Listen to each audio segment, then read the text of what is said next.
Well, this is the first of 4 ICT hotspots that we hope to conduct in the course of this year.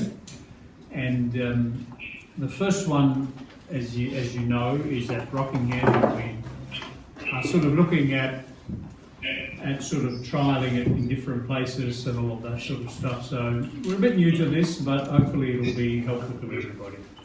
So after the welcome, which you've now all had, I will speak for a moment on teachers' engagement with ICT and why that's becoming more significant and important from here on.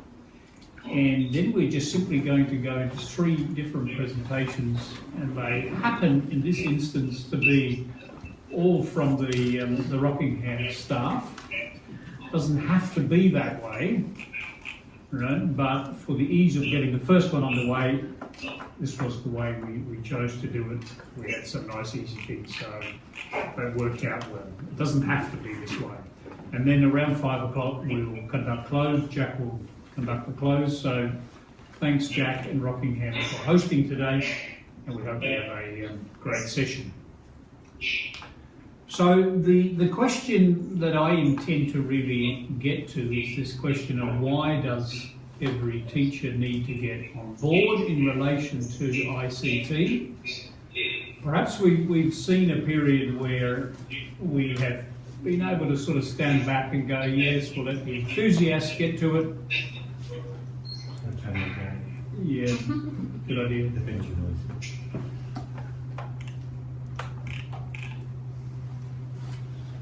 We just turned you down a little bit, Bunbury, because the echo was coming through here.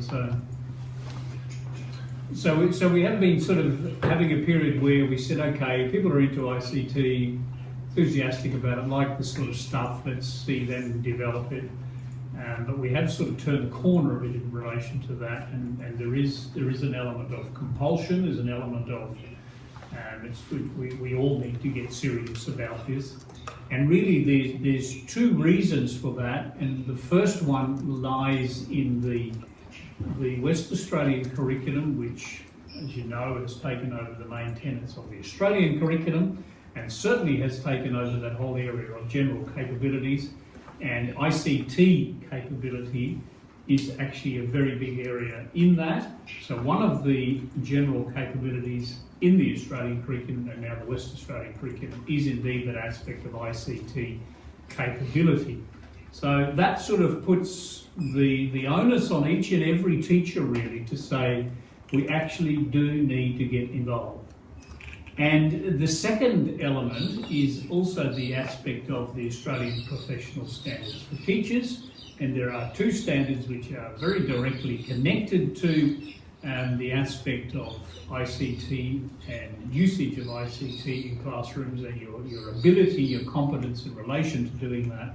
So again, that's been taken up, and that's a pretty significant part of what we're about. And so those are the 2 main reasons really why, you know, we no longer can sort of stand on the sidelines and say, well, let other people do this.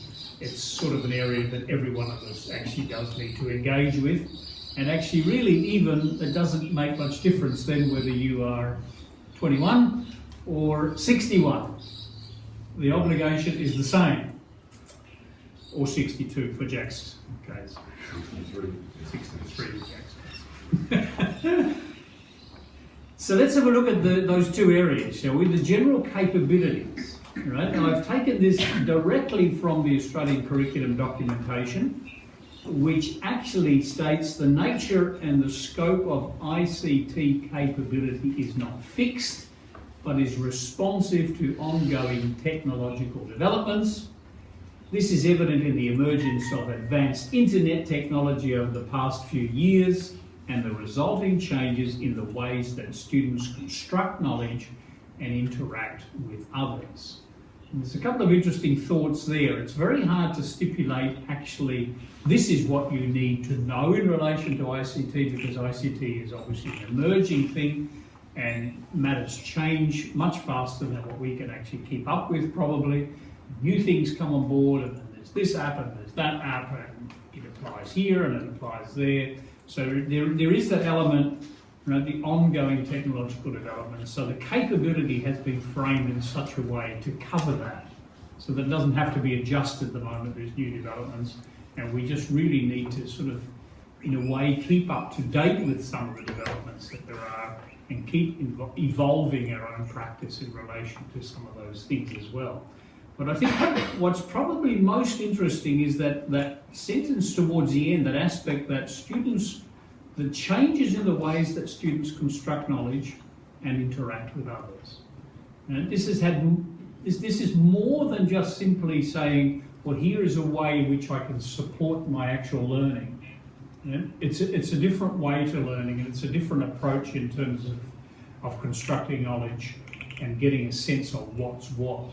So there has been quite a dramatic shift in that, and that's reflected in this general capability. How do students develop capability? Here's the areas that you really need to focus on. Right? For tasks associated with information access, we can all identify with that, right? Getting information access, and management. So how do you manage the information? It's a fairly big aspect as well, because you do a Google search and you come up with 1 million items that connect to the subject you're looking for. You better know how to filter through that to be able to make some useful use of that. Information creation and presentation.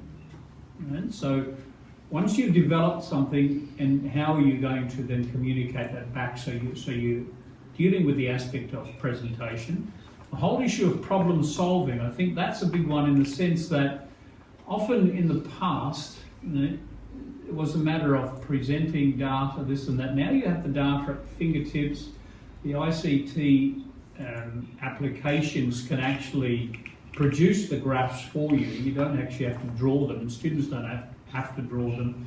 But then the question comes, what do you do next? And you build on that aspect of working with the information to the higher levels of learning to say, so what does this actually mean in this instance and that instance? So that's a huge one. The whole matter of decision making, which is a further application, communication, the notion of creative expression, and then also empirical reasoning. You can actually much easier go back to data and support what it is you're putting out there, because you've got access to information and data and so on. So this is a fairly, I think this is the very practical line in a way that shows you where the ICT needs to be applied and how it needs to be used right across the curriculum. And then there's the third line there, which students develop knowledge, skills and dispositions around ICT and its use, and the ability to transfer these across environments and applications.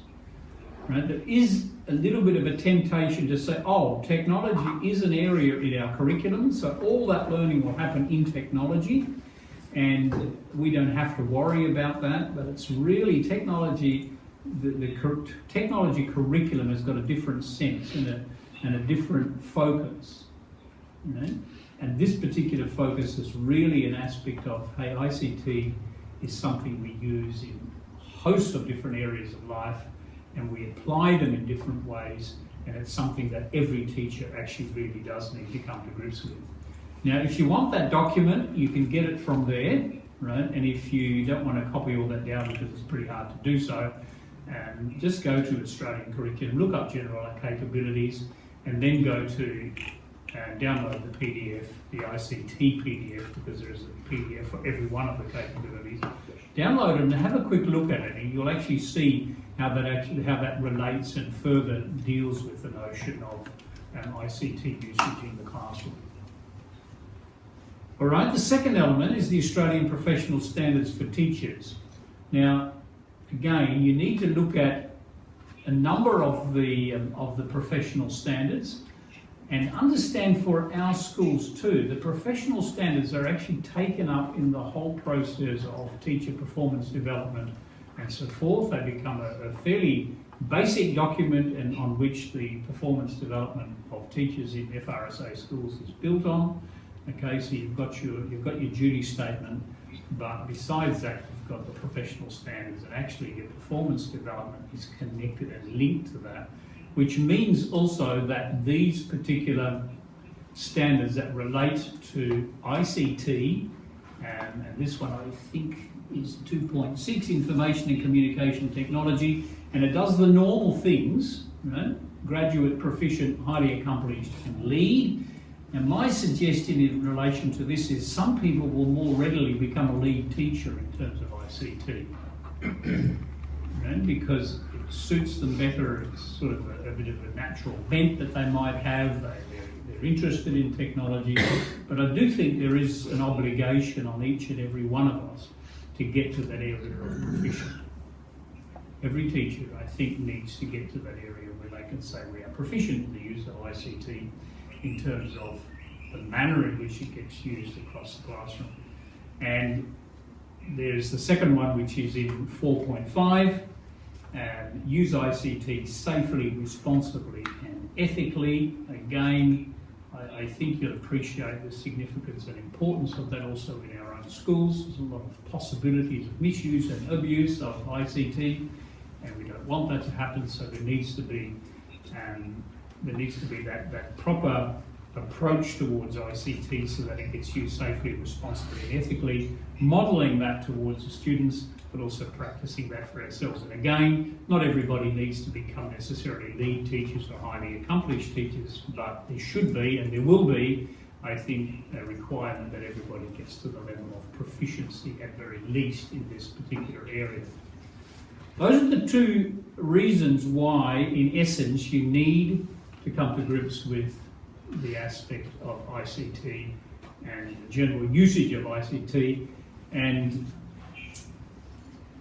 partly because of that, I'm sort of putting here, they're driven by the ORE. ORE finds itself in a bit of a strange position here, but it's coordinating across the schools, and it's not because we happen to be particularly focused on ICT. It just happens to be something we've picked up. It's part of our mandate, and because our role is to do a lot of coordination across the school, ICT has fallen into that. So we do have an FRSA ICT plan for 2017 and 18.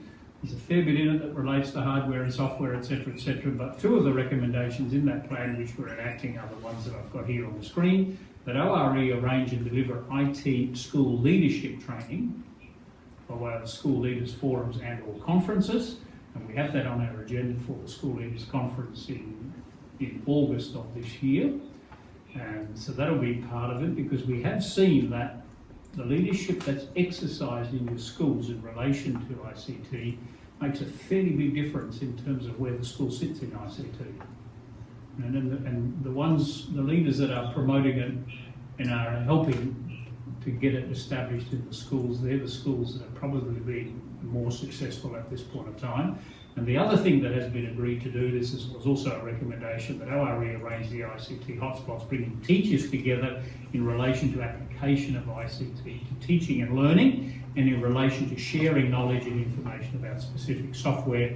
That's what we're starting with this afternoon, the first of 4, as I said. Right? So, welcome aboard. Enjoy the journey. Come on.